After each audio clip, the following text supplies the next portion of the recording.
All right, welcome everybody to Witchcraft TV's The Core Class Tradition for our second class on our Sunday evenings.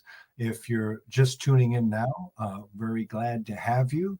Looks like we have Ryan there. Ryan, how you doing? Glad to have you on today. If you can hear me, great. If you would like to talk, you just unmute your microphone. If you choose not to be on video, no problem. Today I was going to talk about transmutable, and then I want to go into a little bit about the elemental weapons. And the elemental weapons isn't specific for the core class tradition. The elemental weapons are seen in lots of different traditions all around the craft, all infused with ceremonial magic, all the way back to, Solomonic magics and old school stuff. So getting right on with the lecture, so to speak. And if you have questions, go ahead and put them in the comments, or you can unmute your mic or whatever you'd like. And if you're tuning in for the first time, the core craft tradition is based on Hermetics, immutable laws, and natural laws, and all infused with contemporary witchcraft. And the reason why I fancy that is because no one can argue with immutable laws. No one can argue with natural law.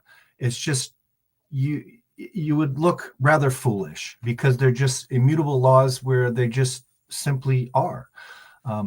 So I really enjoy that. So transmutable, it means to hold the potential for deep and purposeful transformation. And if anyone knows transformation, it's definitely me. If you know my story, you know that I've gone through lots of different transformations, and those transformations are still occurring in modern times right now. Constantly trying to reach my highest ideals. And I always think it's a good thing for everyone in the craft or even outside the craft to reach your full potential, be the best version of you possible. And ultimately, that was bestowed upon me very, very long time ago by a priest of Wicca from a Neo-Alexandrian tradition of the craft called the Lothlorians, and his name is Reverend Paul Beryl. And he bestowed upon me something that Doreen Valiente had written that's inside of the Charge of the Goddess, where it talks about reaching your highest ideals. And ever since then, I've been trying to do just that. And so far, it's been working. No more recidivism and lots of old, unhealthy, toxic patterns. And there's always room for new growth. So transmutable means holding the potential for deep and purposeful transformation. And it's not just a change in appearance or a circumstance, but a shift in the very nature, of the thing at hand, an inner pattern, the inner essence of the pattern, and the energetic truth with it. In the core craft tradition, we understand that the world isn't static. It's fluid, evolving. It's always changing, ebbs and flows, just like the wheel of the year with that constant circle, the moon with its waxing and waning and waxing and waning. Everything is like that. From a thought or emotion to a physical object or event, it contains with it a seed of transmutation.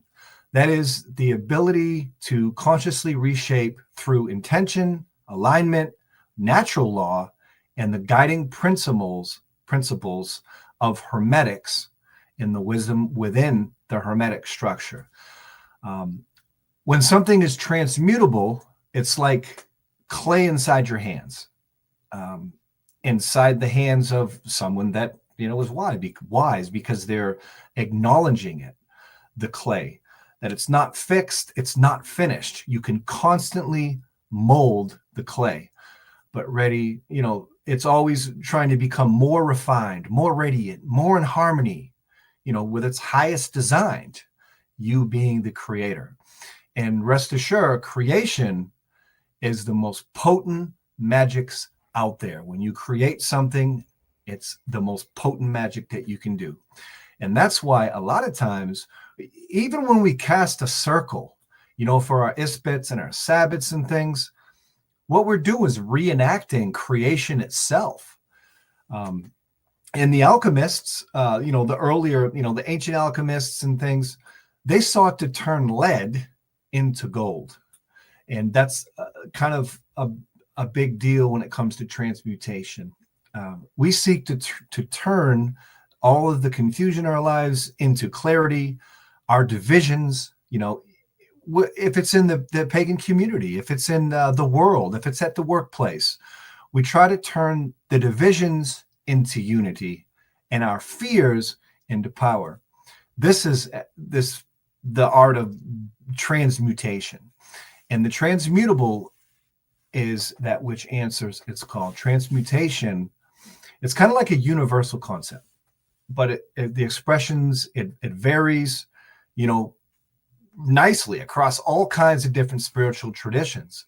And I haven't really heard much of, rhetoric and talk about transmutation. You hear a lot of things about, transformation, but, transmutation, I guess it's just a fancy word for transformation. But all of these different, spiritual traditions, they each shape it through their own lens, through their own purpose, with their own energies and their own transformations. Hermeticism and alchemy, and Hermetic and, alchemy traditions, transmutation is both literally, and I think it's really symbolic.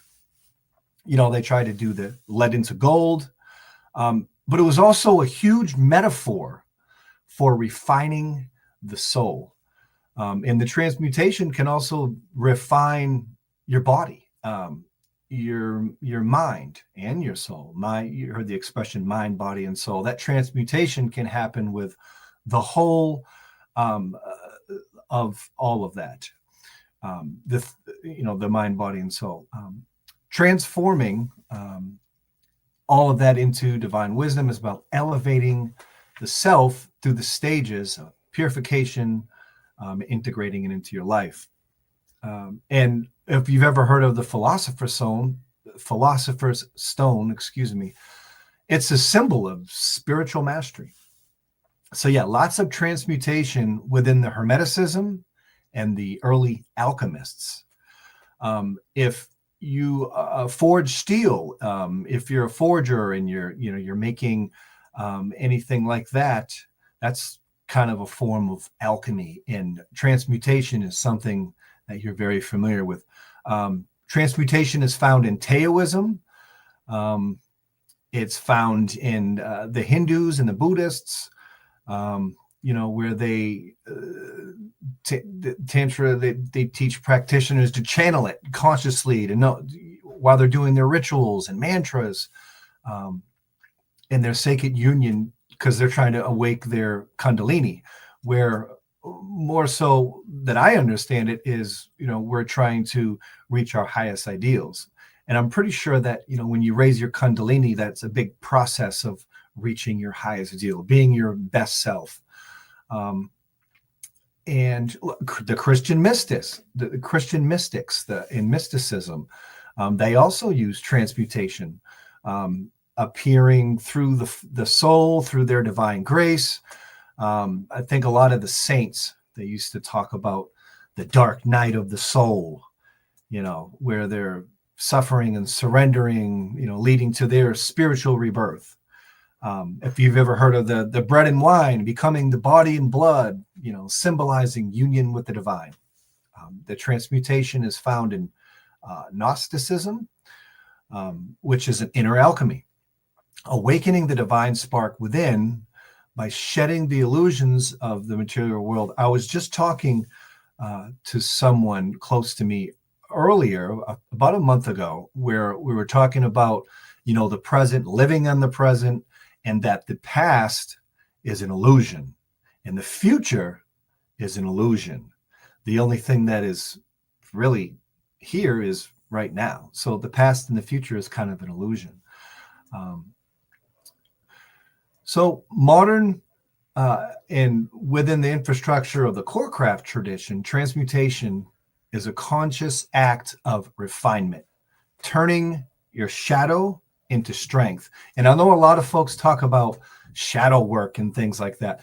And for the record, to me, shadow work is basically Carl Jung. It's a teaching from Carl Jung. But I will say that when it comes to like historical witchcraft or historical wisdoms and gurus and spiritual traditions and things, I think shadow work is something that always has been done.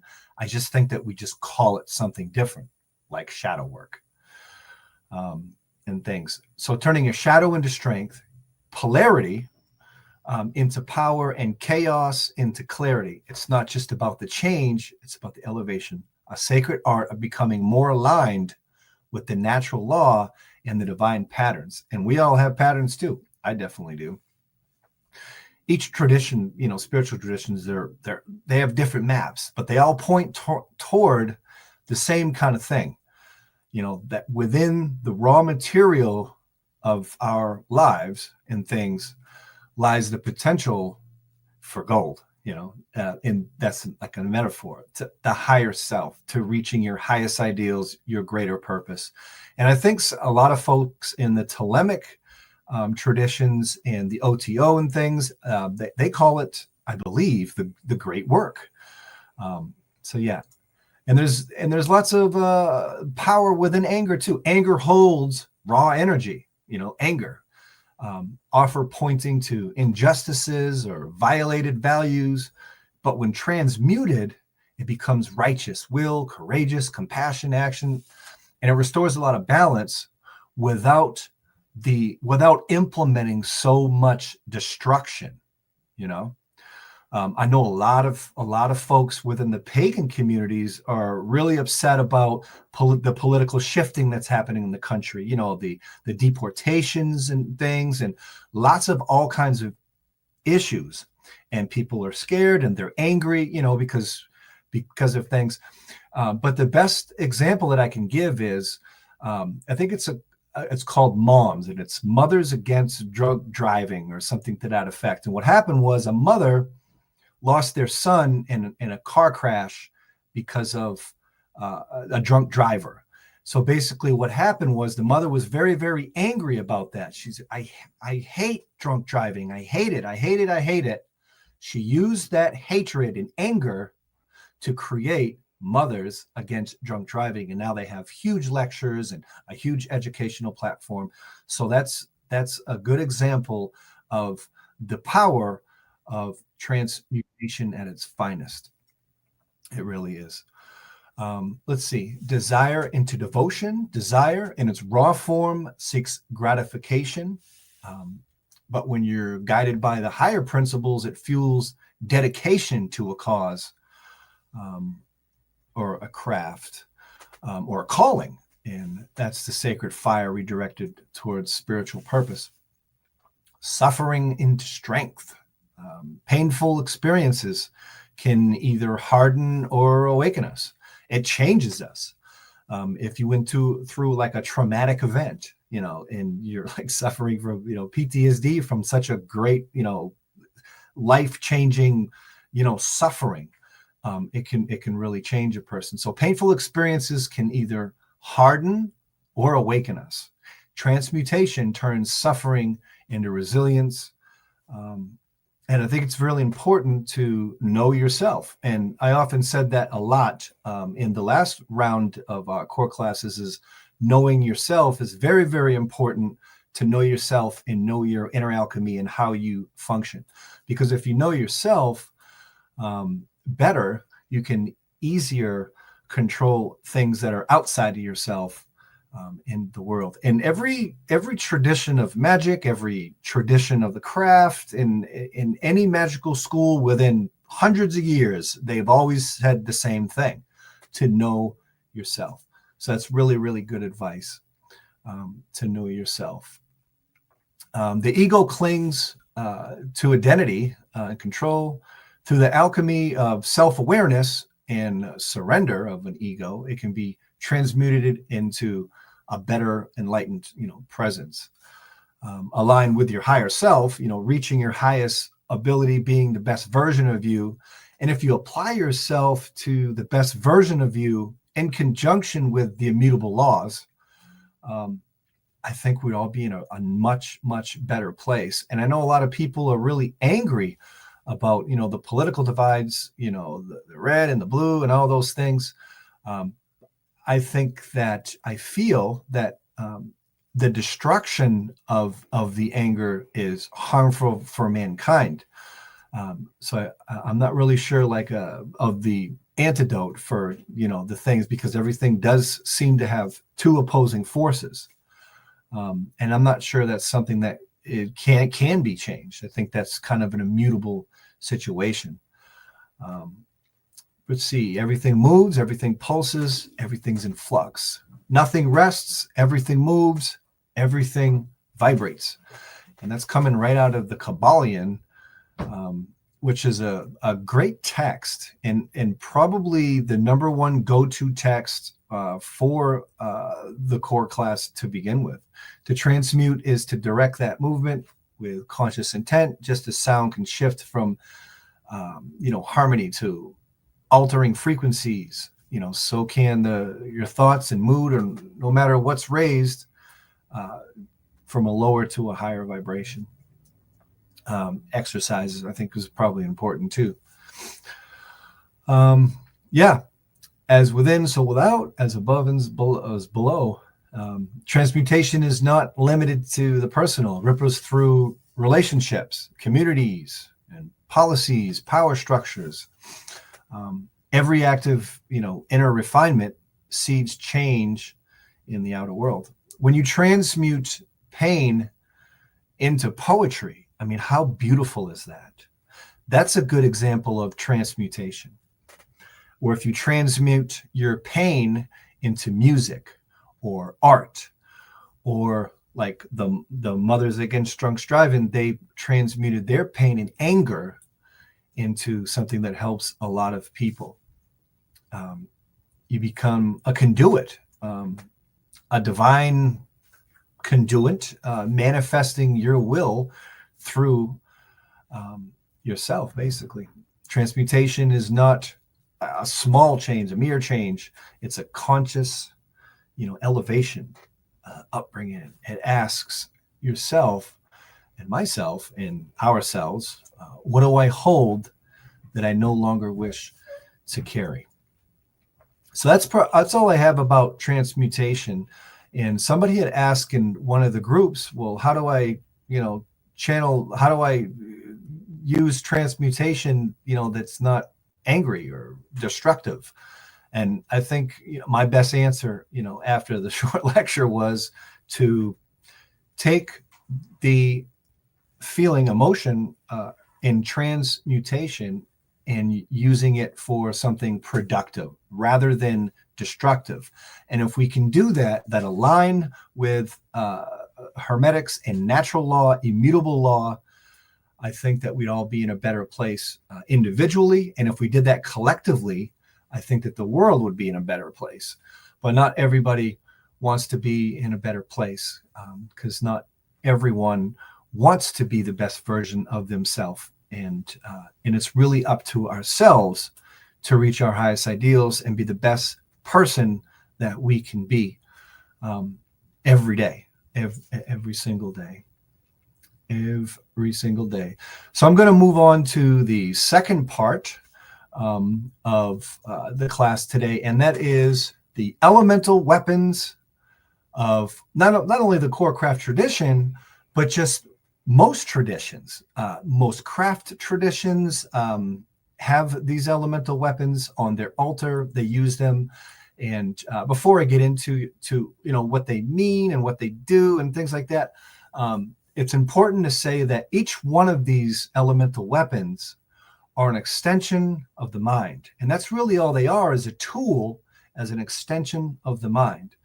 And I think that, and I'm by no means an adept by any means, and I still use elemental weapons, but it's said that people that are adept and have been using the elemental weapons for so long, it just becomes second nature, where they don't even need the physical objects, because the greatest weapon is the mind.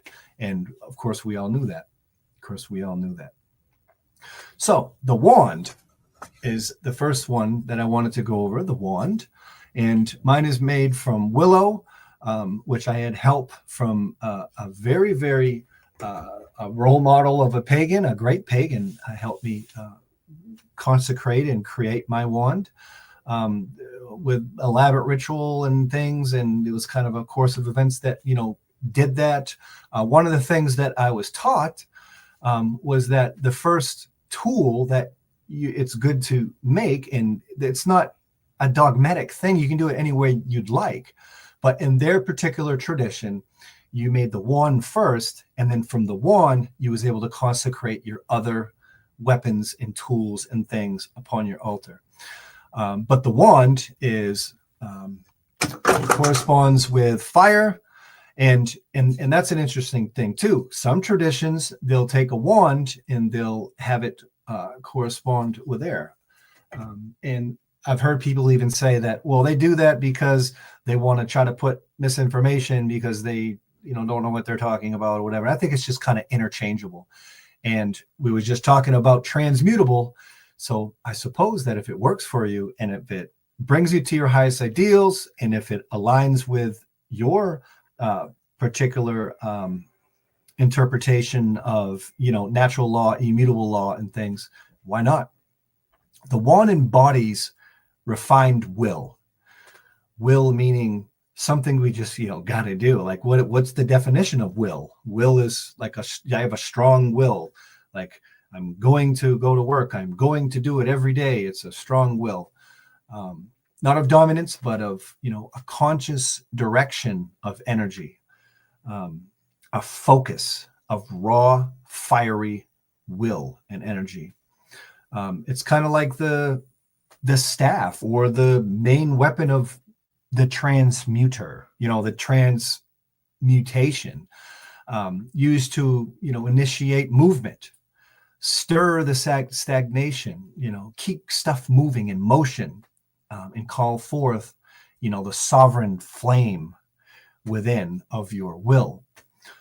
In ritual applications, it's used to ignite transformation, declare the intent, awaken forces that aren't moving or that are dormant.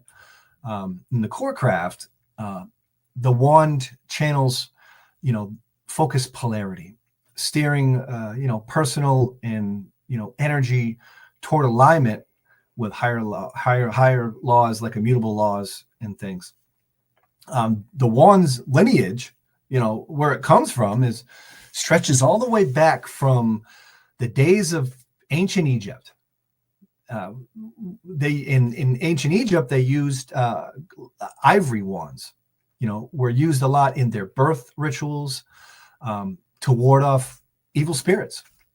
The Greeks, in the Greek mythology, Hermes, who I'm a very big fan of, wielded the caduceus wand, the one that's entwined with the serpents, symbolizing healing and transformation. Athena herself, also used wands to alter her reality, turning men into beasts or shifting appearances. But another note that I thought would be important is with the caduceus wand, with the entwined serpents. Even in modern times, if you go to like the hospital or a medical place, they always have that particular symbol, and it's like an occult symbol, and it's a Greek symbol that's used today, and for the power of healing. So it's just a really cool thing to acknowledge. The second, well, not necessarily the second, but another one of the weapons, and each one of these weapons, on the altar, corresponds with a particular element. And the next one is, it's rather obvious, the chalice. I mean, you could call it the goblet, the cup, or whatever you might, whatever you want. And obviously it corresponds with water. In the core craft tradition, the function of the chalice is a vessel. of inner knowing. It receives, it contains, it distills emotional, intuitive wisdom. It has a lot to do with the unconscious. It can be used for scrying and not just divination, but for like deep integration of things. In ritual applications, it captures the essence of dreams and feelings and offerings. And that's precisely what water does. So if you can, and once you get better versed, and I sure want to learn more and more. So anytime you come across like correspondence charts and things, take some time to study that. A lot of these things go hand in hand all across the board, occultically. And the more conclusions that you can draw and connections between the elements and things, the more potent your mind can, perceive, what's going on, and you draw a lot more connections, and you can start to, bend your will or create a better reality for yourself. The cups, sacred role, where it comes from. I think it's really, really old. I don't even think they were writing about it. It's so old. It's found in ancient Mesopotamia, in Egypt. They were used as vessels to offer to the gods and to the ancestors. The Greeks and the Romans world, the chalices were central to a lot of the mystery rites, and lots of symbology towards the womb, the moon, and the divine feminine. And the Christians, the chalice became a vessel of transmutation, with the wine into blood and the mortal into divine. And in magical tradition, it represents the element of water itself, receptivity, intuition, and the soul's, capacity to hold mysteries. The next elemental weapon is corresponds with the element of air, and that happens to be anathema, which is a blade, and how big or small or how it's created, consecrated, is all depends on different tradition or the likes. Some use swords and things. I kind of fancy a sword. If you can forge your own steel, I think is probably the best thing, but not everybody has the capacity to do so. So I, bought mine, and, interesting, and they can be from anywhere. If it works for you, it works for you. And like I was saying earlier, they're just an extension of the mind. They're just a tool. I know that let's see, I think it's Gerald Gardner has his athame. It's over here in America now in Ohio. It's in Ohio at the Raymond Buckland Museum.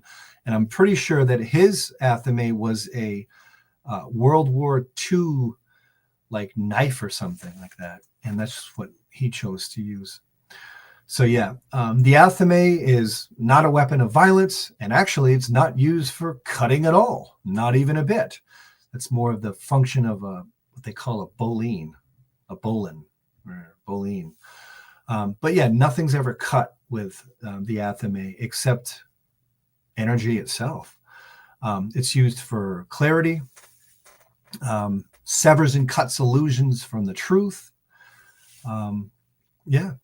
Horned with lots of principle. In ritual application, it creates boundaries.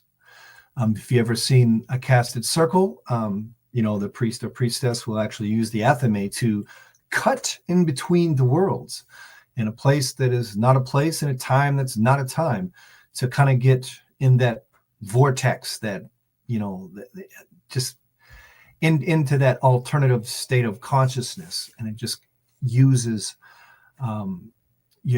it helps the mind, fathom that what you're doing is, going somewhere that is not a place, that is, very, very special.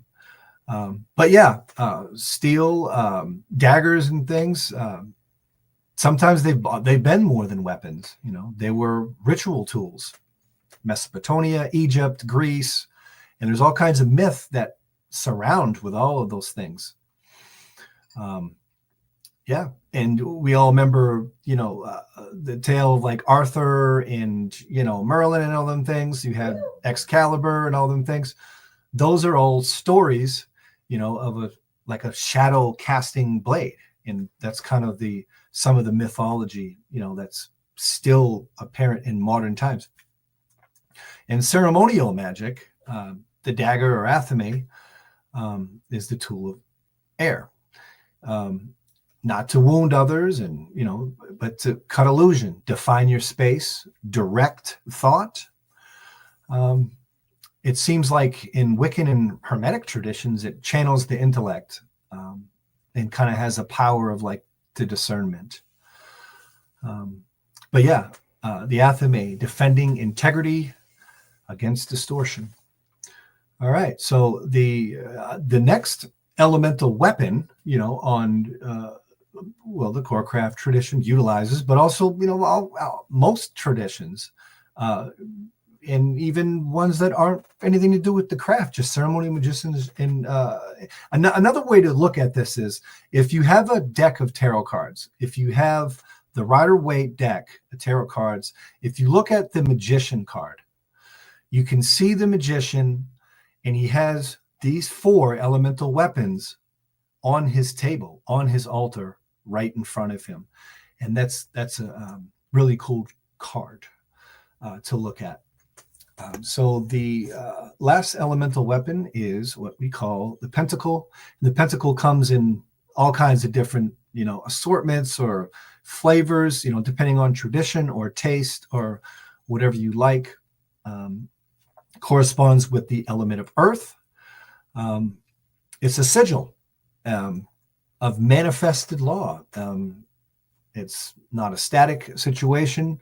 It pulsates with rhythms and echoing the tides of, natural things. And, and it's also like a compass, a grounding tool, grounding high ideals, into your higher sacred actions, to be able to reach your higher self and things, be the best version of you, possible. Sometimes it's arranged however you like on your altar, really. But for the most part, it anchors intention into form, I believe. It's representing health and harmony. I know in the medieval grimoires, let's see, like the Key of Solomon, pentacles were talismans inscribed with divine names, planetary seals, and it's just transmutably, it's always changing too. The pentacle became the disc of earth, I think more recently, really. I think it became the pentacle of earth more through Renaissance magic and, particularly with our Wiccan traditions, used to ground energy, protect the circle, manifest intention. And it's kind of like the seal of the Witcher magician's alignment with natural law and things. So each one of these elemental, weapons, instruments, tools, is an inner weapon. It's the will, that's acting, the heart that receives, the mind that sees, the body that contains the law of becoming. In the early path of the magician, the altar is heavy with all kinds of instruments. Like I was saying earlier, you don't really have to have these things, but as a, somebody that's still learning in things, I still find comfort having these extensions of will. These elemental weapons may become less vital for me when I'm old and white-haired or gray. But for now, I'm going to continue to use them as an extension of the will, to remind me and to focus different things. But to draw the right correspondences with them when performing different things that may or may not help me personally to bend reality in conformity with my own will, I'm going to have them around for a while. Yeah, the one taught will, the cup teaches receptivity, the blade discernment, the pentacle embodiment. And we're about 35 minutes in. And that's all I have for the core class for this first lesson after Letha. I hope everyone has a wonderful, wonderful rest of summer. I think it's the second or third day of summer. We had a wonderful solstice here in northern Idaho. And make sure you keep it right here on www.witchcrafttv.online for more of these core classes. And if you're wanting to embark, I'll be right here. Thank you, Ryan Burrow, for showing up. Alith for listening in. I'll see you soon. Blessed be and merry part. And I'll see you soon again.